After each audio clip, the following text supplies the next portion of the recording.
Hello friends, once again welcome back to my channel. Today I am going to explain and solve the question answers from the 6th standard Ganita Prakash 2nd chapter lines and angles. Friends, ಈ ದಿನ ನಾವು ಗಣಿತ ಪ್ರಕಾಶದಿಂದ 2ನೇ ಅಧ್ಯಾಯ 6ನೇ ತರಗತಿಯ ಗಣಿತ ಪ್ರಕಾಶದಿಂದ 2ನೇ ಅಧ್ಯಾಯ ರೇಖೆಗಳು ಮತ್ತು ಕೋನಗಳನ್ನು ನೋಡೋಣ. ಇದನ್ನು ನಾನು ಕಂಪ್ಲೀಟಾಗಿ ಕನ್ನಡದಲ್ಲಿ ಎಕ್ಸ್ಪ್ಲೇನ್ ಮಾಡ್ತಾ ಇದ್ದೀನಿ. ಸೊ ಬನ್ನಿ, ಇಲ್ಲಿ ಫಸ್ಟ್ ಬರುತ್ತೆ ಪಾಯಿಂಟ್. Mark dot. ಈ ಒಂದು ಪೇಜಲ್ಲಿ ಏನು ಕೊಟ್ಟಿದ್ದಾರೆ ಅಂತಂದರೆ, ಪೆನ್ಸಿಲ್ನ ಒಂದು ಚೂಪಾದ ತುದಿಯಿಂದ ಕಾಗದದ ಮೇಲೆ ಒಂದು ಚುಕ್ಕೆಯನ್ನು ಗುರುತಿಸಿ, ಅದು ಒಂದು ಪಾಯಿಂಟ್ ಆಗುತ್ತೆ. ಆ ಏನು ಡಾಟನ್ನು ಇಡ್ತೀವಲ್ವಾ, ಆ ಡಾಟು ಒಂದು ಚುಕ್ಕೆ ಆಗುತ್ತೆ. It has no length, breadth or weight. ಇದಕ್ಕೆ ಯಾವುದೇ ಒಂದು ಉದ್ದ ಇಲ್ಲ, ಅಗಲ ಇಲ್ಲ, ಅಥವಾ ಎತ್ತರ ಇಲ್ಲ. ನೀವು ನೋಡ್ಬೋದು ಈ ಡಾಟಿಗೆ ಏನೂ ಇಲ್ಲ. ಸೊ ನಾವು ಯಾವ ರೀತಿಯಾಗಿ ಒಂದು ಎಕ್ಸಾಂಪಲ್ಸ್ಗಳನ್ನು, ಈ ಬಿಂದುವಿನ ಕೆಲವು ಎಕ್ಸಾಂಪಲ್ಸ್ಗಳನ್ನು ನೋಡ್ಬೋದು. The tip of a compass, the sharped end of the pencil, ಪೆನ್ಸಿಲ್ನ ಚೂಪಾದ ತುದಿ. The pointed end of the needle, ಸೂಜಿಯ ಮೊನಚಾದ ತುದಿ. ಓಕೆ, ನೆಕ್ಸ್ಟ್ ಇಲ್ಲಿ ನೋಡಬಹುದು. ಸೊ ಇದನ್ನು ಯಾವ ರೀತಿಯಾಗಿ ಓದೋದು ಅಂತ ಅಂದರೆ, ಈ ಡಾಟನ್ನು ಹಾಕಿ ಸುಮ್ಮನೆ ಬಿಡೋದಲ್ಲ. ಇದಕ್ಕೆ ನಾವು point Z, point P, point T ಅಂತ ಹೇಳಿಬಿಟ್ಟು ಓದ್ತೇವೆ. ಓಕೆ, ನೆಕ್ಸ್ಟನ್ನು ನೋಡೋಣ. These points are read as point Z, point P and point T ಅನ್ನೋದನ್ನು ಕೊಟ್ಟಿದ್ದಾರೆ. ನೆಕ್ಸ್ಟ್ ಲೈನ್ ಸೆಗ್ಮೆಂಟನ್ನು. ಲೈನ್ ಸೆಗ್ಮೆಂಟ್ ಅಂತ ಅಂದರೆ ಏನು ಗೊತ್ತಾ, ರೇಖಾಖಂಡ ಅಂತ ಹೇಳಿಬಿಟ್ಟು. ಸೊ ನಾವು ಒಂದು ಪೇಪರನ್ನು ತೊಗೊಂಡು, ಇದರೊಳಗಡೆ ಏನು ಬರೆದಿದ್ದಾರೆ ಅದನ್ನು ಹೇಳ್ತಿದ್ದೀನಿ. ಆ ಪೇಪರ್ನ ತೊಗೊಂಡು ನಾವು ಅದನ್ನು ಫೋಲ್ಡ್ ಮಾಡಿದ್ವಿ ಅಂತ ಅಂದರೆ, ಅಲ್ಲಿ ಒಂದು ಗೆರೆ ಕಾಣಿಸುತ್ತೆ ನಮಗೆ. ಆ ಗೆರೆನೇ ರೇಖಾಖಂಡ ಅಂತ ಹೇಳಿಬಿಟ್ಟು ನೀವು ತಿಳ್ಕೋಬೇಕು. ಓಕೆ, ಇಲ್ಲಿ ಕೊಟ್ಟಿದ್ದಾರೆ, fold a piece of paper and unfold it. Do you see a crease? ಅಲ್ಲೊಂದು ಗುರುತು ಕಾಣಿಸುತ್ತಲ್ವ, ಆ ಗುರುತೆ ಈ ಒಂದು ರೇಖಾಖಂಡ, line segment. Okay, it has 2 end points. ಇದಕ್ಕೆ ಎಂಡ್ ಪಾಯಿಂಟ್ಸ್ ಇದೆ, that is A and B. ನೆನಪಿರಲಿ, ಎ ಆ್ಯಂಡ್ ಬಿ. ಇದನ್ನು ಯಾವ ರೀತಿಯಾಗಿ ಬರೆಯೋದು ಅಂತ ಅಂದರೆ, ಎ ಬಿ, ಅದರ ಮೇಲೆ ಈ ರೀತಿಯಾಗಿ ಗೆರೆ ಹಾಕಬೇಕಾಗತ್ತೆ. ಸೊ ಕೊಟ್ಟಿದ್ದಾರೆ, line segment is denoted by either A B or B A. A B ಅಂತ ಆದರೂ ಹೇಳ್ಬೋದು, ಅಥವಾ ಬಿ ಎ, ಯಾಕಂತಂದರೆ ಎರಡೂ ಕಡೆಯಿಂದನೂ ಹೋಗ್ತಾ ಇದೆ ಅಲ್ವಾ, A B B A. Okay fine, A B ಈ ಕಡೆಯಿಂದ ಓದಿದ್ರೆ ಬಿ ಎ, ಮೇಲೆ ಒಂದು ಗೆರೆಯನ್ನು ಹಾಕಿದ್ದಾರೆ. ಓಕೆ, ಈ ಗೆರೆ, the points A and B are called the end points of the line segment A B. ಇಲ್ಲಿ ಲೈನ್ ಪಾಯಿಂಟ್ಸ್, ಮತ್ತು ಇದನ್ನು ಎಳೆಯೋಕ್ಕೆ ಆಗೋದಿಲ್ಲ, ಇಲ್ಲಿಗೆ ಎಂಡ್ ಆಗಿದೆ. ಓಕೆ ಫೈನ್, ಇದನ್ನು ಮೇಲೆ ಯಾಕೆ ಈ ರೀತಿಯಾಗಿ ಗೆರೆಯನ್ನು ಹಾಕಬೇಕು ಲೈನ್ ಸೆಗ್ಮೆಂಟಿಗೆ ಅಂತಂದರೆ ಹೇಳ್ತೀನಿ ನೆಕ್ಸ್ಟ್. ಆಮೇಲೆ ನೆಕ್ಸ್ಟು, ಇಲ್ಲಿ ಎ ಇಂದ ಮತ್ತು ಬಿಗೆ ರೀಚ್ ಆಗೋಕ್ಕೋಸ್ಕರ ಎಷ್ಟು ದಾರಿಗಳಿದ್ದಾವೆ. ಈ ರೀತಿಯಾಗೂ ಹೋಗ್ಬೋದು, ಈ ರೀತಿಯಾಗೂ ಹೋಗ್ಬೋದು, ಈ ರೀತಿಯಾಗಿ ಹೋಗ್ಬೋದು, ಹೀಗೆಲ್ಲ ಹೋಗಿ ನಾವು ಬಿಯನ್ನು ರೀಚ್ ಆಗ್ಬೋದು. ಆದರೆ ದ ಎ ಬಿಗೆ ಏನು ನಾವಿಲ್ಲಿ ಡೈರೆಕ್ಟಾಗಿ ಹೋಗಿದ್ವಲ್ಲ, this is the shortest path from A to B. ಕಡಿಮೆ ಒಂದು ದೂರದಲ್ಲಿ ನಾವು ಎದಿಂದ ಬಿಗೆ ರೀಚ್ ಆಗಿರುವಂತಹ ಕಡಿಮೆ ದೂರದ ಒಂದು ಲೈನ್ ಯಾವುದಪ್ಪ ಅಂತ ಅಂದರೆ ಈ ಲೈನ್. ಓಕೆ, ಲೈನ್ ಸೆಗ್ಮೆಂಟ್ ಅಂತ ಹೇಳ್ತೀವಿ. ನೆಕ್ಸ್ಟ್ ಬರೋಣ, ಲೈನ್, ರೇಖೆ ಅಂತ ಹೇಳ್ತೀವಿ. ಏನಪ್ಪ ರೇಖೆ ಅಂತ ಅಂದರೆ, imagine that the line segment from the A to B is extend beyond A in one direction and beyond B in the other direction. ಈ ಒಂದು ಎ ಮತ್ತು ಇದೇ ರೇಖಾಖಂಡವನ್ನು ತೊಗೊಂಡ್ಬಿಟ್ಟು ನಾವು ಎಯಿಂದ ಫುಲ್ ಎಳ್ಕೊಂಡು ಎಷ್ಟು ಬಿಯಾಂಡ್ ದ ಎಕ್ಸ್ಟೆಂಡ್, ಎಷ್ಟು ಇನ್ ಒನ್ ಡೇ, ಎಷ್ಟು ಬೇಕಾದರೂ ಅಷ್ಟು ಅಂತ್ಯವಿಲ್ಲದಷ್ಟು ಎಕ್ಸ್ಟೆಂಡ್ ಮಾಡ್ಕೊಂಡು ಹೋಗಿ, ಬಿನ ಕಂಟಿನ್ಯೂ ಮಾಡ್ಕೊಂಡು ಹೋಗಿ, ಅದನ್ನು ಸಹ ನಾವು ಎಕ್ಸ್ಟೆಂಡ್ ಮಾಡ್ಕೊಂಡು ಹೋಗಿ, ಸೊ ಆವಾಗ ನಮಗೆ ಲೈನ್ ಸಿಗತ್ತೆ. ಇದಕ್ಕೆ ಎಂಡ್ ಪಾಯಿಂಟ್ ಇಲ್ಲ. ಓಕೆ, ನಾವು ಎ ಬಿಗೆ ಯಾವ ರೀತಿಯಾಗಿ ಎಂಡ್ ಪಾಯಿಂಟನ್ನು ತೋರಿಸಿದ್ವೋ, ಮತ್ತೆ ಇದನ್ನು ಎಳೆಯೋಕ್ಕಾಗಲ್ಲ ಅಂತ ಅಂದ್ವೋ, ಬಟ್ ಇದನ್ನು ನಾವು ಎಳಿಬಹುದು. ಇದನ್ನು ಯಾವ ರೀತಿಯಾಗಿ ಡಿನೋಟ್ ಮಾಡ್ತೀವಿ ಅಂತ ಅಂದರೆ, ಎರಡೂ ಕಡೆಯಿಂದ ಆ್ಯರೋ ಮಾರ್ಕ್ ತೋರಿಸ್ತೀವಿ. ಅಂದರೆ ಇಲ್ಲೂ ಎಳಿಬಹುದು, ಇಲ್ಲಿಂದನೂ ಎಳಿಬಹುದು ಅಂತ ಹೇಳಿ. ಸಮ್ಟೈಮ್ಸ್ ವಿ ಡಿನೋಟ್, ಒಂದೇ ಒಂದು ಲೆಟರಿಂದ ನಾವು ಒಂದು ರೇಖೆಯನ್ನು ನಾವು ತೋರಿಸ್ತೀವಿ. ಫಾರ್ ಎಕ್ಸಾಂಪಲ್ ಹೇಗಪ್ಪ ಅಂತಂದರೆ, ಇದೊಂದು ಲೈನ್ ಅಂದ್ಕೊಳ್ಳಿ, ಎಲ್, ಅಥವಾ ಇನ್ನೊಂದು ಲೈನ್ ತೊಗೊಂಡ್ರೆ ಎಮ್. ಎಲ್ ಅಥವಾ ಎಮ್ ಒಂದು ಸಿಂಬಲಿಂದ, ಲೆಟರಿಂದ ನಾವು ಒಂದು ರೇಖೆಯನ್ನು, ಒಂದು ಲೈನನ್ನು ನಾವು ಡಿನೋಟ್ ಮಾಡ್ತೀವಿ. ಓಕೆ, ನೆಕ್ಸ್ಟ್ ರೇ, ಕಿರಣ, ಸೂರ್ಯನ ಕಿರಣ ಕೇಳಿದ್ದೀವಿ ನಾವು. Okay, it's familiar word. ಆ ರೇ is A portion of the line that start at one point called the starting point. ಒಂದು ಸ್ಟಾರ್ಟಿಂಗ್ ಪಾಯಿಂಟ್ ಇರುತ್ತೆ, ಅದಾದ ಮೇಲೆ next are the initial point ಅಂತ ಹೇಳ್ತೀವಿ, ಅಥವಾ ಸ್ಟಾರ್ಟಿಂಗ್ ಪಾಯಿಂಟ್ ಅಂತ ಹೇಳ್ತೀವಿ. And goes on endlessly in a direction.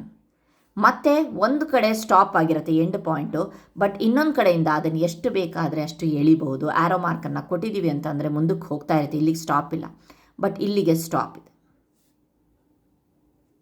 Okay, ಇದನ್ನು ನಾವು ರೇ ಅಂತ ಹೇಳ್ತೀವಿ. ಓಕೆ, ಆಮೇಲೆ ಇನ್ನೊಂದು ರೇಯನ್ನು ನಾವು ಹೇಳ್ತಾ ಇರುವಾಗ ಫಸ್ಟು ಎಲ್ಲಿಂದ ಅದು ಸ್ಟಾರ್ಟ್ ಆಗಿದೆಯೋ ಅದನ್ನೇ ಬರಿತೀವಿ. ಎಲ್ಲಿಂದ ಅದು ಯಾವ ಒಂದು ಬಿಂದುವಿನ ಮೂಲಕ ಹಾದು ಹೋಗಿ ಮುಂದೆ ಕಂಟಿನ್ಯೂ ಆಗ್ತಾ ಇರುತ್ತೋ ಅದನ್ನು ನೆಕ್ಸ್ಟು ಓದ್ಬಿಟ್ಟು ಲಾಸ್ಟಿಗೆ ಮೇಲೆ ನಾವು ಈ ರೀತಿಯಾಗಿರುವಂಥ ಒಂದು ಸಿಂಬಲನ್ನು ಹಾಕ್ತೀವಿ. ಓಕೆ, ಇಲ್ಲಿಯವರೆಗೆ ನಾವು ಬಿಂದುವನ್ನು ಕಲಿತ್ವಿ. ಫಾರ್ ಎಕ್ಸಾಂಪಲ್ ಇದು ಪಾಯಿಂಟ್, ಸಮ್ ಅಪ್ ಮಾಡ್ತಾ ಇದ್ದೀನಿ. ಸೊ ಎರಡನೇದಾಗಿ ನಾವು ಲೈನ್ ಸೆಗ್ಮೆಂಟನ್ನು ಕಂಡುಹಿಡಿದ್ವಿ. ಯಾವ ರೀತಿಯಾಗಿ ಬರಿತೀವಿ ಇದನ್ನು? ಈ ರೀತಿಯಾಗಿ. ಓಕೆ, ನೆಕ್ಸ್ಟ್ ಅದೇ ರೇಖೆಯನ್ನು ಯಾವ ರೀತಿಯಾಗಿ ಬರಿತೀವಿ? ಈ ರೀತಿಯಾಗಿ ಡಿನೋಟ್ ಮಾಡ್ತೀವಿ ಲೈನನ್ನು. ಅದೇ ರೇಯನ್ನು ಯಾವ ರೀತಿಯಾಗಿ ಬರಿತೀವಿ? ಎ ಬಿ ಅಂತ ಇದ್ದರೆ ಒಂದು ಕಡೆ ಎಂಡು, ಇನ್ನೊಂದು ಕಡೆ ಕಂಟಿನ್ಯೂ. ಓಕೆ, ಈ ರೀತಿಯಾಗಿ ಮೆನ್ಷನ್ ಮಾಡ್ತೀವಿ. ಓಕೆ, ನೆನಪಿರಲಿ, ಈ 4 ಪಾಯಿಂಟು ನೆನಪಿರಲಿ. Fine. Next moving to the figure it ಔಟನ್ನು ನೋಡೋಣ. ಸೊ ಇಲ್ಲಿ ಒಂದು ಕರೆಕ್ಟಾಗಿ ಕೇಳಿಸ್ಕೊಳ್ಳಿ. ರೇಯನ್ನು ಮಾಡ್ತಿರುವಾಗ ಸ್ಟಾರ್ಟಿಂಗಿಂದ ಎ ಇಂದ ಪಿಗೆ ಹೋಗುತ್ತೆ ಹೊರತು ಪಿ ಇಂದ ಎ ಅಂತ ಹೇಳಲ್ಲ. Okay, fine. ಯಾಕೆ ಅಂತಂದರೆ ತೋರಿಸಿರೋದು ಹಾಗೆ ನೋಡಿ, ಎದಿಂದ ಸ್ಟಾರ್ಟ್ ಆಗಿ ಪಿ ವರೆಗೆ ಕಂಟಿನ್ಯೂ ಆಗ್ತಾ ಇದೆ ಅಂತ ಹೇಳಿ. Okay, next figure it out ಕ್ವಶನ್ಸ್ಗಳನ್ನು ನೋಡೋಣ. Rihan marked a point on a piece of paper. ಅವನು ಒಂದು ಪೇಪರ್ ಮೇಲೆ ಮಾರ್ಕ್ ಮಾಡಿದ್ನಂತೆ ಆ ಪಾಯಿಂಟನ್ನು, ಒಂದು ಪಾಯಿಂಟನ್ನು. ಓಕೆ, ಲೈಕ್ ದಿಸ್ ಮಾಡಿದ್ದೀನಿ ನಾನು. How many lines can he draw that pass through the point? First ನಾನು ಈ ಒಂದು ಕ್ವಶನನ್ನು ಎಕ್ಸ್ಪ್ಲೇನ್ ಮಾಡ್ತೀನಿ, ಅದಾದಮೇಲೆ ನಿಮಗೆ ನೋಟ್ಸನ್ನು ಕೊಡ್ತೀನಿ. ಹೌ ಮೆನಿ ಲೈನ್ಸ್, ಈ ಒಂದು ಪಾಯಿಂಟನ್ನು ಪಾಸ್ ಆಗೋ ರೀತಿ ಎಷ್ಟು ಲೈನ್ಸ್ಗಳನ್ನು ಹಾಕ್ತೀರಾ?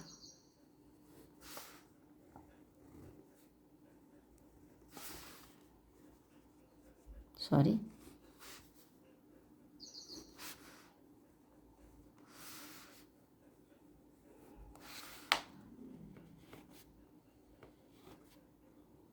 ನೋಡಿ ಎಷ್ಟು, ಇನ್ನೂ ಬಹಳಷ್ಟು ಟ್ರೈ ಮಾಡ್ಬೋದು. So the answer is infinite. ಅಸಂಖ್ಯಾತ ರೇಖೆಗಳನ್ನು ನಾವು ಎಳಿಬೋದು. Sheetal marked 2 points on a piece of paper. ಈಗ 2 points. How many different lines can she draw that pass through both of the point? ಇವೆರಡನ್ನ ಒಂದು ಪಾಸ್ ಆಗುವಷ್ಟು ಯಾವ ರೀತಿಯಾಗಿ ನಾವು ರೇಖೆಗಳನ್ನು ಮಾಡ್ಬೋದು ಅಂತಂದರೆ ಇದು 2. ಓಕೆ, ಹೀಗೆ ಬರಬಹುದಾ? ಇದು ರೇಖೆ ಆಗಲ್ಲ, ಲೈನ್ ಆಗಲ್ಲ ಅಲ್ವಾ? ಈ ರೀತಿಯೂ ಬರಲ್ಲ, ಈ ರೀತಿಯೂ ಬರಲ್ಲ, ಇದೆಲ್ಲ ವಕ್ರ ರೇಖೆಗಳಾಗತ್ತೆ. ಸೊ ನಮಗೆ ಯಾವ ರೀತಿಯಾಗಿ ಬರುತ್ತೆ? ಓನ್ಲಿ 1 ಲೈನ್ ಅಲ್ವಾ? ಇದು ಬಿಟ್ಟರೆ ಮತ್ತೆ ಬರೋದಿಲ್ಲ. ಸೊ ಅದಕ್ಕೋಸ್ಕರ ನಾವು ಯಾವ ರೀತಿಯಾಗಿ ಬರಿಬೇಕು ಅಂತಂದರೆ, ಫಸ್ಟ್ ಕ್ವಶನಿಗೆ ಈ ರೀತಿಯಾಗಿ ಚಿತ್ರಗಳನ್ನು ಬಿಡಿಸಿ infinite lines. Okay, here 1 line, only 1 line. Sheetan can make only 1 line using 2 points. Okay, fine. Next question. Name the line segments in this figure. Which of the 5 marked points are on exactly one of the line segment and which are on 2 line segment? First ನಾವು line ಸೆಗ್ಮೆಂಟನ್ನು ಬರಿಬೇಕಂತೆ. ಯಾವ್ದ್ಯಾವುದು ಅಂತಂದರೆ LM, ಇದು ಒಂದು line segment. Then MP, next PQ, QR. Next question ಏನು ಕೇಳ್ತಾ ಇದ್ದಾರೆ ಅಂತ ಅಂದರೆ, points are on exactly 1 of the line segment. ಬರೀ ಒಂದೇ ಒಂದು ಏನು ಹೇಳ್ತಾ ಇದ್ದಾನೆ ಅಂತಂದರೆ, ಒಂದೇ ಒಂದು ರೇಖಾಖಂಡದ ಮೇಲೆ ಯಾವ್ಯಾವ ಪಾಯಿಂಟ್ಸ್ ಇದೆ. ಇಲ್ಲಿ ನೋಡಿ, ಇದು ಒಂದೇ ಒಂದು ರೇಖಾಖಂಡ ಅಲ್ವಾ, ಅದಕ್ಕೆ L ಇದೆ. ನೆಕ್ಸ್ಟ್ ಈ ಕಡೆ ಹೋದರೆ R ಇದೆ. ಓಕೆ, ನೆಕ್ಸ್ಟ್ ಕಂಟಿನ್ಯೂ ಮಾಡಿಕೊಂಡು which are on 2 line segment. 2 ರೇಖಾಖಂಡಗಳ ಮೇಲೆ ಯಾವುದಿದೆ ಅಂತಂದರೆ M ಇದೆ, P ಇದೆ, Q ಇದೆ. ಹೇಗೆ ನೋಡಿ, ಇದಕ್ಕೆ ಎಮ್ಮಿಗೆ 1 ಮತ್ತು 2 ಇದೆರಡು ಟಚ್ ಆಗಿದೆ. ಪಿಗೆ ಇದೊಂದು ಮತ್ತು ಇದೊಂದು ಟಚ್ ಆಗಿದೆ. ಕ್ಯೂಗೆ ಇದೊಂದು ಮತ್ತು ಇದೊಂದು ಟಚ್ ಆಗಿದೆ. Okay, next MP, Q. ಇದಕ್ಕೆ ಆನ್ಸರ್ ಯಾವ ರೀತಿಯಾಗಿ ಬರೀತೀರಾ ಅಂತಂದರೆ, ಸೊ ನೋಡಿ, the line segments are LM, MP, ಮೇಲೆ ಈ ರೀತಿಯಾಗಿ ಡಿನೋಟ್ ಮಾಡಬೇಕು MP, PQ, QR. Next points L and R are exactly on 1 of the line segment. Points M, P and Q on 2 of the line segments. ಈ ರೀತಿಯಾಗಿ ಬರಿಬೇಕಾಗುತ್ತೆ. Okay, next question. Name the rays shown in this picture. Is T the starting point of the each of these rays? So ಬನ್ನಿ ನಾವು ರೇಸನ್ನು ನೋಡೋಣ. Okay, ಇಲ್ಲಿ ನೀವು ನೋಡಬಹುದು 4 race ಇದೆ. ಒಂದು ಟಿಯಿಂದ ಸ್ಟಾರ್ಟ್ ಆಗಿ ಎ ಬಿಂದುವಿನ ಮೂಲಕ ಹೋಗ್ತಾ ಇದೆ. ಸೊ ನಮಗೆ ಗೊತ್ತುಂಟು ರೇಸ್ ಅಂತ ಅಂದರೆ ಈ ರೀತಿಯಾಗಿರುತ್ತೆ ಅಂತ ಹೇಳಿ. ಸೊ ಟಿ ಎ, ಎರಡನೇದು ಟಿಯಿಂದ ಬಿ ಮೂಲಕ ಹೋಗ್ತಾ ಇದೆ, T B. Okay, T A ಆಯಿತು, ಟಿ ಬಿ ಆಯಿತು.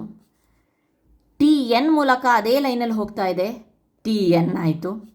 ಇನ್ನೊಂದು ರೇ ಇದೆ, ಅದು ಎನ್ ಬಿ ಇದೆ ಅಲ್ವಾ. Next T is the T starting point of each of the rays? No. N B ray, N B ಇದೆಯಲ್ವಾ, ಅದು T is not the starting point for the ray N B.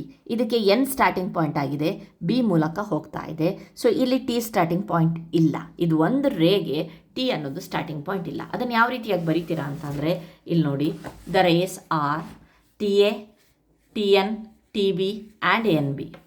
T is not the starting point of the ray N B ಅಂತ ಬರೆದ್ರೆ ಆಯಿತು. Okay, next question ನೋಡೋಣ. Draw a rough figure and write labels appropriate to illustrate each of the following. ಕೆಲವೊಂದು ಇಲ್ಲಿ ಫಿಗರ್ಸ್ಗಳನ್ನು ಬರಿಬೇಕಾಗತ್ತೆ. So ಕೆಲವೊಂದು ಕಂಡೀಷನ್ಸ್ಗಳನ್ನು ಕೊಟ್ಟಿದ್ದಾರೆ. So ಆ ಕಂಡೀಷನ್ಗಳ ಮೂಲಕ ಸೊ ಬನ್ನಿ ನೋಡೋಣ ಏನೇನು ಕಂಡೀಷನ್ ಅಂತ ಹೇಳಿಬಿಟ್ಟು. ಫಸ್ಟ್ ಕಂಡೀಷನ್ ಏನು? O P and O Q meet at O.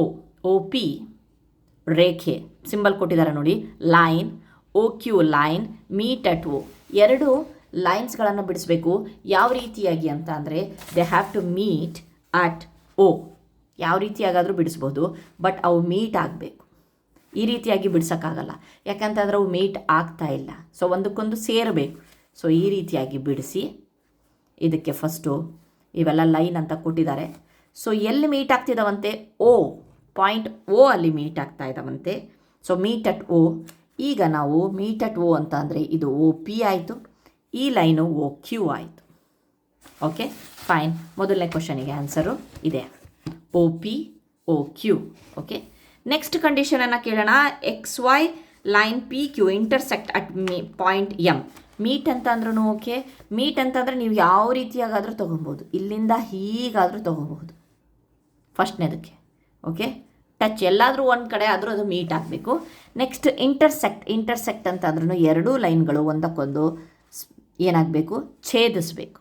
Okay, ಇಲ್ಲಿ ಏನು ಹೇಳ್ತಾ ಇದ್ದಾರೆ? ಎಕ್ಸ್ ವೈ ಅಂತೆ, X Y and P Q intersect at point M. ಅವ್ರು ಏನು ಹೇಳ್ತಾ ಇದ್ದಾರೋ ಆ ಸ್ಟೋರಿನ ನಾವು ಚಿತ್ರದ ಮೂಲಕ ತೋರಿಸಿದ್ದೇವೆ ಅಷ್ಟೇ. Line X Y and line P Q intersect at the point M. Okay, so ಇಲ್ಲಿ ನೀವು ನೋಡಬಹುದು ಅದೇ ಬಿಡಿಸಿರೋದು. ಓಕೆ, ನೆಕ್ಸ್ಟ್ ಪಾಯಿಂಟ್ ಕೊಟ್ಟಿದ್ದಾನೆ. Line L contains point E and F but not point D. ಒಂದು ಲೈನನ್ನು ಬಿಡಿಸ್ಬೇಕಂತೆ.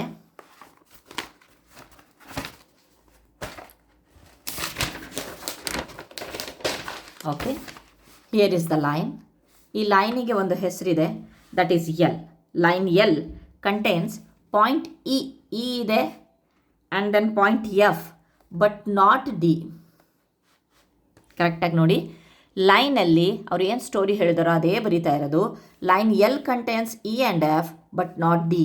ಇಲ್ಲೆಲ್ಲೂ ನಾವು ಡಿ ಅನ್ನು ತೋರಿಸೋಂಗಿಲ್ಲ, ಯಾಕೆ ಅಂತಂದ್ರೆ ಅದು ಟಚ್ ಆಗಲೇಬಾರ್ದು. ಇದು ಡಿ ಅನ್ನು ಹೊಂದೇ ಇಲ್ಲ ಅಂತೆ. ಹಾಗಾಗಿ ಡಿ ಅನ್ನು ಎಲ್ಲಾದರೂ ಹೊರಗಡೆ ಎಲ್ಲಾದರೂ ಬಿಡಿಸ್ಬೋದು ನೀವು, ಬಟ್ ಮತ್ತು ಈ ಲೈನ್ ಮೇಲೆ ಬಿಡಿಸೋಂಗಿಲ್ಲ. Okay, next fourth one. Point P lies on A B. Simple ಆಗಿ A B point P lies on A B. Okay, next ಬರ್ದಿದ್ದೀವಲ್ವಾ. ಸೊ ಇದರೊಳಗಡೆ ಇದೆ ಏನಂತ ಹೇಳಿಬಿಟ್ಟು ಪಿ ಬಿಂದು ಎ ಬಿಯ ಮೇಲೆ ಇದೆ. Okay fine. ಇದನ್ನು ಯಾವ ರೀತಿಯಾಗಿ ಬರೆಯೋದು ಅಂತ ಹೇಳ್ಬಿಟ್ಟು ನೋಡಿ. ಸೊ ಸಿ ಆನ್ಸರ್ ಈ ರೀತಿಯಾಗಿ ಬಿಡಿಸಿ. ಸೊ ನಾನು ಏನು ಎಕ್ಸ್ಪ್ಲೇನ್ ಮಾಡೋಣ ಅದೇ ರೀತಿ ಡಿ ಆನ್ಸರ್ ಈ ರೀತಿಯಾಗಿ ಬಿಡಿಸಿ. ಬಹಳಷ್ಟು ಜನ ನಮಗೆ ನೋಟ್ಸ್ ಕೊಡಿ ಅಂತ ಹೇಳಿಬಿಟ್ಟು ಮೆಸೇಜ್ ಮಾಡ್ತಾ ಇದ್ದಾರೆ. ಸೊ ಕಮೆಂಟ್ ಮಾಡ್ತಾ ಇದ್ದಾರೆ. ಇದೇ ನೋಟ್ಸು ನಾನು ಏನಿಲ್ಲಿ ಬರೆದಿದ್ದೇನಲ್ವಾ, ಕ್ವಶನ್ಸ್ ಬರೆದಿಲ್ಲ ಅಷ್ಟೇ. ಸೊ ಹಾಗಾಗಿಬಿಟ್ಟು ಕ್ವಶನ್ಸನ್ನು ರೆಡ್ ಇಂಕಲ್ಲಿ ಬರ್ಕೊಬಿಟ್ಟು ಅದನ್ನು ಆನ್ಸರ್ಸ್ಗಳನ್ನು ಬ್ಲೂ ಇಂಕಲ್ಲಿ ಬರ್ಕೊಂಡು ಹೋದರೆ ಇದೇ ಆನ್ಸರ್ಗಳು. ಎಕ್ಸ್ಪ್ಲನೇಷನ್ ಸಪ್ರೇಟ್ ನೋಟ್ಸಲ್ಲಿ ಮಾಡ್ತಾ ಇದ್ದೀನಿ ನಾನು. Okay fine. Next question, fifth one. In figure 2.6 5 ಪಾಯಿಂಟ್ಸನ್ನು ಹೇಳಬೇಕಂತೆ. Points means D, E, point D, point E, point E, point C, point B. ಆ ಲೈನನ್ನು ಹೇಳಬೇಕಂತೆ. ಓಕೆ, ಲೈನ್ ಅಂತ ಅಂದರೆ ಎರಡೂ ಕಡೆಯಿಂದ ಎಕ್ಸ್ಟೆಂಡ್ ಆಗಿರಬೇಕು. ಇದು ಲೈನ್ ಅಲ್ಲ. ಓಕೆ, ಇಲ್ಲಿ ಎಂಡ್ ಪಾಯಿಂಟ್ ಇದೆ, ಅಲ್ಲಿಂದ ಇನ್ನೊಂದು ಇದು ರೇ ಆಗುತ್ತೆ. ಬಟ್ ಲೈನ್ ಎಕ್ಸ್ಟೆಂಡ್ ಆಗಬೇಕಲ್ವಾ, ಒಂದೇ ಒಂದು ಲೈನ್ ಇದೆ ಎಕ್ಸ್ಟೆಂಡ್ ಆಗಿರೋದು, that is line D B. ಅಥವಾ ಈ ರೀತಿಯಾಗಿ ಓದಿದ್ರೆ ಲೈನ್ ಬಿ ಡಿ ಎರಡೂ ಒಂದೇ, ಆರ್ ಅಂತ ಹೇಳಿಬಿಟ್ಟು ಯೂಸ್ ಮಾಡಬೇಕಾಗತ್ತೆ. Okay, line D B or line B D. Next 4 ರೇಸನ್ನು ನೋಡೋಣ, ಯಾವ್ದ್ಯಾವುದು ರೇಸ್ ಅಂತ ಹೇಳಿಬಿಟ್ಟು. ಎಂಡ್ ಪಾಯಿಂಟಿಂದ ಸ್ಟಾರ್ಟಿಂಗ್ ಪಾಯಿಂಟಿಂದ B through the B. Okay, O B, O C, ಈ ಕಡೆ ನೋಡಿದ್ರೆ ಒ ಡಿ, ಒ ಇ, ಇನ್ನೂ ಇದೆ ಇ ಡಿ ಎಲ್ಲ ಇದೆ. 4 ರೇಸ್ ಅಂತ ಕೊಟ್ಟಿದ್ದಾರೆ, ಬರ್ದಿದ್ದೀನಿ. 5 ಲೈನ್ ಸೆಗ್ಮೆಂಟ್ಸನ್ನು ನೋಡಬೇಕು, ಲೈನ್ ಸೆಗ್ಮೆಂಟ್ಸ್. ಓಕೆ, ರೇಖಾಖಂಡ, ಒಂದು ರೇಖೆಯ ಒಂದು ಭಾಗ ರೇಖಾಖಂಡ. Okay, O B, O C, O E, E D, O D ಇವೆಲ್ಲ ಕೇಕ್ ಪೀಸ್, ಒಂದು ಕೇಕ್ಲಲ್ಲಿರುವಂಥ ಪೀಸ್ಗಳನ್ನು ಯಾವ ರೀತಿಯಾಗಿ ಎತ್ಕೊಳ್ತೀವೋ ಅದಕ್ಕೆ ನಾವು ರೇಖಾಖಂಡ ಅಂತ ಹೇಳ್ತೀವಿ. ಅದೇ ರೀತಿ ಎತ್ಕೊಳ್ತಿರ್ಬೇಕು. ಓಕೆ, ದೊಡ್ಡ ಕೇಕಿಂದ ಆ ಪೀಸ್ಗಳನ್ನು ಎತ್ಕೊಳ್ತಿರ್ಬೇಕು, ಅದನ್ನು ನಾವು ಲೈನ್ ಸೆಗ್ಮೆಂಟ್ ಅಂತ ಹೇಳ್ತೀವಿ. ಸೊ ಬರೆಯೋದು ನೋಡಿ, first one is the 5 points are B C D E and O. ಆ line D B or mention ಮಾಡಬೇಕು, ಬಿ ಡಿ ಈ ರೀತಿಯಾಗಿ ಓದಿದ್ರೆ ಆರ್, ಡಿ ಬಿ ಈ ಕಡೆಯಿಂದ ಓದಿದ್ರೆ B D. 4 rays are O B, O C, O E and O D. Next 5 line segments are O B, O C, O E, O D and E D. Okay, next last question. Here is a ರೇ O A. ಇಲ್ಲಿ ಒಂದು ಕಿರಣ ಕೊಟ್ಟಿದ್ದಾರೆ O A. It starts at O and passes through the point A. It also passes through the point B. Okay, ಇದು ಇಲ್ಲಿಂದ start ಆಗಿಬಿಟ್ಟು A ಮೂಲಕ pass ಆಗಿದೆ, B ಮೂಲಕನೂ ಪಾಸ್ ಆಗಿದೆ, ಯಾಕಂತಂದರೆ ಇಬ್ಬರು ಒಂದೇ ರೋಡಲ್ಲಿದ್ದಾರಲ್ವಾ. Next, can you also name it as O B. ಈ ಒ ಎ ಇದೆಯಲ್ವಾ ಕಿರಣನ ನಾವು ಒ ಬಿ ಅಂತ ಹೇಳಿಬಿಟ್ಟು ಸಹ ಮಾಡಬಹುದಾ? ವೈ? ಎಸ್, ಅಫ್ಕೋರ್ಸ್ ನಾವು ಒ ಎ ಇರೋದನ್ನು ಒ ಬಿ ಅಂತ ಹೇಳ್ಬಿಟ್ಟು ಹೇಳ್ಬೋದು. ಯಾಕಂತಂದರೆ ಒ ಎ ಕಿರಣ ಬಿ ಬಿಂದುವಿನ ಮೂಲಕನೂ ಪಾಸ್ ಆಗ್ತಾ ಇದೆಯಲ್ವಾ, ಸೇಮ್ ಬಿಂದುವಿನ, ಅದಕ್ಕೆ ನಾವು ಸಪ್ರೇಟಾಗಿ ಹೋಗಿದ್ದೀವಾ, ಹೀಗೇನಾದರೂ ಹೋಗಿದ್ದೀವಾ? ಇಲ್ಲ ಅಲ್ವಾ, ಅದೇ ಒಂದು ರೇಖೆಯ ಮೇಲೆ ಹೋಗಿರೋದ್ರಿಂದ ನಾವು ಒ ಬಿ ಅಂತಲೂ ಬರಿಬಹುದು. Okay, next second question. Can we write O A as A O? So ನಾನು ಕಿರಣವನ್ನು ರೇಯನ್ನು ಎಕ್ಸ್ಪ್ಲೇನ್ ಮಾಡ್ತಾ ಇರುವಾಗ ಹೇಳಿದ್ದೆ ಏನಂತ ಹೇಳಿಬಿಟ್ಟು, ರೇ ಬರಿತಾ ಇರುವಾಗ ಯಾವುದು ಫಸ್ಟ್ ಸ್ಟಾರ್ಟಿಂಗ್ ಪಾಯಿಂಟ್ ಇದೆಯೋ ಅದನ್ನು ಮೆನ್ಷನ್ ಮಾಡ್ತೀವಿ, ಎ ನೆಕ್ಸ್ಟ್ ಎ ಇದೆಯಲ್ವಾ ಅದ್ರ ಮೂಲಕ ಹೋಗಿದೆ ಅಂತ ತೋರ್ಸೋಕ್ಕೋಸ್ಕರ ಬರಿತೀವಿ ಅಂತ. ಸೊ ಇಲ್ಲಿ can we write O A ಇಲ್ಲಿ ಕಾಣಿಸ್ತಾ ಇದೆ ನಿಮಗೆ. ಎ ಒ ಅಂತ ಅಂದರೆ ನಿಮ್ಮ ಒಂದು ಚಿತ್ರ ಈ ರೀತಿಯಾಗಾಯಿತು ಅಲ್ವಾ, ಈ ಚಿತ್ರ ಈ ರೀತಿಯಾಗಿ ಬರಬೇಕಾಗತ್ತೆ. ಅಥವಾ ಎ ಒ ಅಂತ ಅಂದರೆ ಇಲ್ಲಿಂದ ಸ್ಟಾರ್ಟ್ ಆಗಿ ಇಲ್ಲಿಗೆ ಹೋಗಿದೆ ಅಂತ ಅಂದರೆ ಎಲ್ಲಿದೆ? ಓ ಇಂದ ಸ್ಟಾರ್ಟ್ ಆಗಿದೆ, ಎ ಮೂಲಕ ಹೋಗಿದೆ ಈ ಚಿತ್ರ. ಆದರೆ ನಾವು ಎ ಒ ಅಂತ ಬರೆದ್ರೆ ಇದನ್ನು ನಾವು ಎ ಅಂತ ಕೊಟ್ಟು ಇದನ್ನು ಓ ಕೊಡಬೇಕಾಗತ್ತೆ. ಸೊ ಕಂಪ್ಲೀಟ್ ರಾಂಗ್ ಆಗುತ್ತಲ್ವ. ಸೊ ಹಾಗಾಗಿ ಬಂದು ಇಟ್ಸ್ ನಾಟ್ ಪಾಸಿಬಲ್ ಅಂತ ಹೇಳ್ಬೋದು. ಸೊ ಅದಕ್ಕೆ ಯಾವ ರೀತಿಯಾಗಿ ಬರೀಬೋದು ಅಂತ ಅಂದರೆ, ಎ ಒಂದು ಭಾಗದಲ್ಲಿ as the ray can also be named as O B because the rays O A passes through the point B as well. ನಾನು ಹೇಳಿದ್ನಲ್ಲ ಬಿ ಮೂಲಕನೂ ಹೋಗ್ತಾ ಇದೆ ಅಂತ. ಅದಕ್ಕೆ ಸೆಕೆಂಡ್ ಬಿ ಪಾರ್ಟಲ್ಲಿ no, we cannot write O A as A O because a ray always start from its first letter. ಹೌದಲ್ವಾ, first ಲೆಟರಿಂದನೇ ಸ್ಟಾರ್ಟ್ ಆಗೋದು. ಸೊ ನೀವು ನೋಡಬಹುದು ಚಿತ್ರ ಈ ರೀತಿಯಾಗೇ ಇದೆ. ಓ, ಇಲ್ಲಿ ಬಿ ಇದೆ, ಇಲ್ಲಿ ಎ ಇದೆ. Okay, O A because array always starts from its first letter, that is O A. OA starts at O and passes through the A ಅಲ್ವಾ. ಅದೇ ಎ ಒ ತಗೊಂಡ್ವಿ ಅಂತಂದರೆ A O would starts at A ಈ ರೀತಿಯಾಗಿ ಬರುತ್ತೆ. And pass through the O which is different ray. ಇದು ಈ ರೇ ಅಲ್ಲ, ವಿಚ್ ಇಸ್ ಡಿಫ್ರೆಂಟ್ ರೇ. ಹಾಗಾಗಿಬಿಟ್ಟು ಇದು ಸಾಧ್ಯ ಇಲ್ಲ. Okay, moving to the next session, that is 2.5 angle. ಕೋನದ ಬಗ್ಗೆ ಮಾತಾಡ್ತಾ ಇದ್ದಾರೆ. ಇಲ್ಲಿ ಕೋನ ಅಂತಂದರೆ ಇಲ್ಲೇ ನೀವು ನೋಡ್ಬೋದು ಇದರೊಳಗಡೆ ಏನು ಕೊಟ್ಟಿದ್ದಾರೆ ಅಂತ ಅಂದರೆ, ಒಂದು ಬಿ ಅನ್ನೋ ಕಾಮನ್ ಸ್ಟಾರ್ಟಿಂಗ್ ಪಾಯಿಂಟಿಂದ 2 ಆರ್ಮ್ಸ್ ಹೋಗಿದೆ. ಓಕೆ, ಬಿ ಅನ್ನೋದಕ್ಕೆ ನಾವು ವರ್ಟೆಕ್ಸ್ ಅಂತ ಹೇಳ್ತೀವಿ, ಇನ್ನು ಬಿ ಡಿ ಆ್ಯಂಡ್ ಬಿ ಇಗೆ ನಾವು ಆರ್ಮ್ ಅಂತ ಹೇಳ್ತೀವಿ. Okay, rays B D and B E are called arms. Okay, next then how can we name this angle? ಆ್ಯಂಗಲನ್ನು ಯಾವ ರೀತಿಯಾಗಿ ಬರಿತೀವಿ ಅಂತ ಅಂದರೆ, ಸೊ ಕರೆಕ್ಟಾಗಿ ಕೇಳಿಸ್ಕೊಳ್ಳಿ, ನಾವು ಯಾವುದು ಆ್ಯಂಗಲ್ ಬರಿತೀವೋ ಆ ಒಂದು ಲೆಟರ್ ಮಧ್ಯದಲ್ಲಿ ಇರಬೇಕು. ಫಾರ್ ಎಕ್ಸಾಂಪಲ್ ಹೀಗೋದ್ರೆ ಡಿ ಬಿ ಇ ಮಧ್ಯ ಇದೆಯಲ್ವಾ, ಇದನ್ನು ಈ ರೀತಿಯಾಗಿ ತೋರಿಸ್ತೀವಿ. ಇದು ಆ್ಯಂಗಲನ್ನು ಡಿನೋಟ್ ಮಾಡೋ ಒಂದು ಸಿಂಬಲ್. ಓಕೆ, ಈ ರೀತಿಯಾಗಿ. Okay fine. ಇಲ್ಲ ಅಂತಂದರೆ ಈ ರೀತಿಯಾಗೂ ಬರಿಬೋದು, DBE ಅಂದರೆ ಏನು ಮಧ್ಯಕ್ಕಿರುತ್ತಲ್ವ ಅಲ್ಲಿ ಆ್ಯಂಗಲ್ ಫಾರ್ಮೇಷನ್ ಆಗಿದೆ ಅಂತ ಹೇಳಿಬಿಟ್ಟು. ಅಥವಾ ಇದನ್ನೇ ಈ ರೀತಿಯಾಗಿ ಬರಿಬಹುದು, DBE. ಇಲ್ಲಿ ಮೇಲೆ ಕ್ಯಾಪ್ ಹಾಕಿದ್ರೆ ಬಿಯಲ್ಲಿ ಆ್ಯಂಗಲ್ ಫಾರ್ಮ್ ಆಗಿದೆ ಅಂತ. ಒಂದು ಆ್ಯಂಗಲನ್ನು ನಾವು ಇಷ್ಟು ಮೂಲಕನೂ ಬರಿಬಹುದು. ಓಕೆ, ಆಮೇಲೆ ನೆಕ್ಸ್ಟ್ ಇನ್ನೇನಪ್ಪ ಅಂತಂದರೆ DBEನೂ ಬರಿಬಹುದು, ಅಥವಾ EBD ಈ ರೀತಿಯಾಗಿ. ಇವನು ಮುನಿಸ್ಕೊಳ್ಬಾರ್ದು, ನನ್ನಿಂದ ಯಾಕೋ ಸ್ಟಾರ್ಟ್ ಮಾಡಿಲ್ಲ ಅಂತ ಹೇಳಿ. ಸೊ ಈ ರೀತಿಯಾಗೂ ಬರಿಬೋದು. ಕಂಡೀಷನ್ ಏನಪ್ಪ ಅಂತಂದರೆ ಎಲ್ಲಿ ಆ್ಯಂಗಲ್ ಫಾರ್ಮ್ ಆಗಿದೆಯೋ ಅಲ್ಲಿ ಬಿಯನ್ನು ಬರಿಬೇಕು. ಸೊ ಎಲ್ಲಿ ಆ್ಯಂಗಲ್ ಫಾರ್ಮ್ ಇದೆಯೋ ಅಲ್ಲಿ ನಾವು ಈ ರೀತಿಯಾಗಿ ಒಂದು ಚಿಕ್ಕದಾಗಿ ಕರ್ವನ್ನು ಸಹ ಒಳಗಡೆ ತೋರಿಸ್ತೀವಿ. ಸೊ ಆ್ಯಂಗಲ್ EBD ಈ ರೀತಿಯಾಗೂ ತೋರಿಸ್ಬೋದು. 2 ರೀತಿಯಲ್ಲಿ ನಾವು 3 ರೀತಿಯಲ್ಲಿ ಆ್ಯಂಗಲನ್ನು ಬರಿಬಹುದು. ಆಮೇಲೆ ಓದೋದು 2 ರೀತಿಯಲ್ಲಿ ಓದಬಹುದು. ಈ ರೀತಿಯಾಗಾದರೂ ಇದು ಕಂಡೀಷನ್ ಆ್ಯಂಗಲ್ ಮಧ್ಯಕ್ಕಿರಬೇಕು. ಓಕೆ, ನೆಕ್ಸ್ಟ್ ಹಿಯರ್ ಇಲ್ಲಿ ಕೇಸ್ 1, ಕೇಸ್ 2, ಕೇಸ್ 3, 4, 5, 6 ಅಂತ ಕೊಟ್ಟಿದ್ದಾರೆ. ಒಂದು ನೋಟ್ಸನ್ನು ಈ ವಿದ್ಯಾ ಅನ್ನೋ ಒಂದು ಹುಡುಗಿ ಬುಕ್ಕನ್ನು ಓಪನ್ ಮಾಡ್ತಾ ಇದ್ದಾಳೆ. ಇಲ್ಲಿ ಇಷ್ಟು ಚಿಕ್ಕದಾಗಿದೆ, ಇಲ್ಲೂ ಒಂದು ಆ್ಯಂಗಲ್ ಫಾರ್ಮ್ ಆಗಿದೆ, ಇಲ್ಲಿ ನೀವು ನೋಡಬಹುದು ಆ್ಯಂಗಲ್ ಫಾರ್ಮ್ ಆಗಿದೆ, ಇಲ್ಲೂ ಒಂದು ಆ್ಯಂಗಲ್ ಫಾರ್ಮ್ ಆಗಿದೆ, ಈ ರೀತಿಯಾಗಿ ಆಗಿದೆ. ಇದು ಅಷ್ಟೇ ಇಲ್ಲಿ ತೋರಿಸಿದ್ದಾರೆ. ದೆನ್ ಇದು ಅಷ್ಟೇ ಹೊರಗಡೆಯಿಂದ.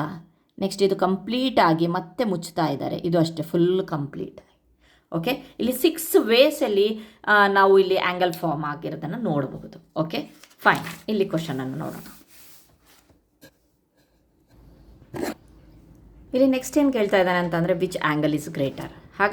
ಹಾಗಂತಂದರೆ ಇಲ್ಲಿ ಕೇಸ್ 1 ಮತ್ತು 2 ಅಷ್ಟೇ ತೊಗೊಂಡಿದ್ದಾರೆ.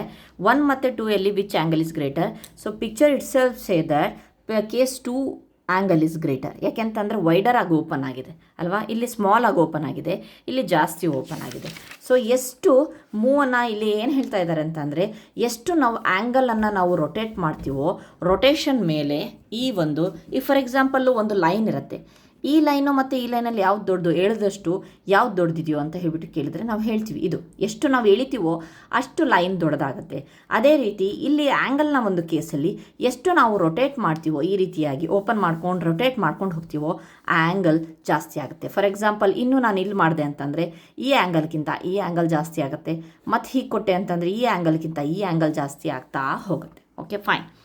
ನೆಕ್ಸ್ಟ್ ಇಲ್ಲಿ ಈ ಒಂದು ಪಿಕ್ಚರಲ್ಲಿ ನೋಡಿದಾಗ ಇಲ್ಲಿ ಸಹ ಒಂದು ಆ್ಯಂಗಲ್ ಫಾರ್ಮ್ ಆಗಿದೆ. ಸೊ ಬರೀ ಆ್ಯಂಗಲ್ ಫಾರ್ಮ್ ಆಗಿರೋದನ್ನು ತೋರಿಸ್ರಿ ಅಂತ ಕೊಟ್ಟಿದ್ದಾರೆ. ಸೊ ಹಿಯರ್ ಇಲ್ಲಿ okay by marking out their arms and vertices. ಇಲ್ಲಿ ಒಂದು ವರ್ಟಿಸಿಸ್ ಮತ್ತು ಆರ್ಮ್ಸ್ಗಳನ್ನು ಬರಿಬೇಕಂತೆ. ಎಲ್ಲಿ 2 ಆರ್ಮ್ಸ್ ಸೇರತ್ತೋ ಅದನ್ನು ನಾವು ವರ್ಟಿಸಿಸ್ ಅಂತೀವಿ. For example ABC. ಇಲ್ಲಿ ಆರ್ಮ್ ಬಂದುಬಿಟ್ಟು AB ಆ್ಯಂಡ್ AC. ವರ್ಟಿಸಿಸ್ ಬಂದುಬಿಟ್ಟು A.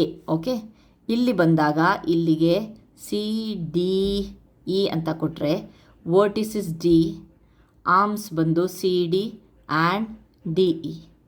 ಓಕೆ, ನೆಕ್ಸ್ಟು ಇಲ್ಲಿ ಬಂದರೆ ಈ ಒಂದು ಇದರೊಳಗಡೆ PQR ಕೊಟ್ಟರೆ P is the vertices and arms are PQ and PR. Okay, here again ನಾನು MNO ತೊಗೊಳ್ತೀನಿ. N is the vertices, MN and ON are arms. ಇಲ್ಲಿ ನೋಡಿ LMN, L is the vertices, then ML and NL are the arms. Okay, next. Figure it ಔಟನ್ನು next ಒಂದು ವೀಡಿಯೋದಲ್ಲಿ ಮಾಡ್ತೀನಿ. Thank you friends.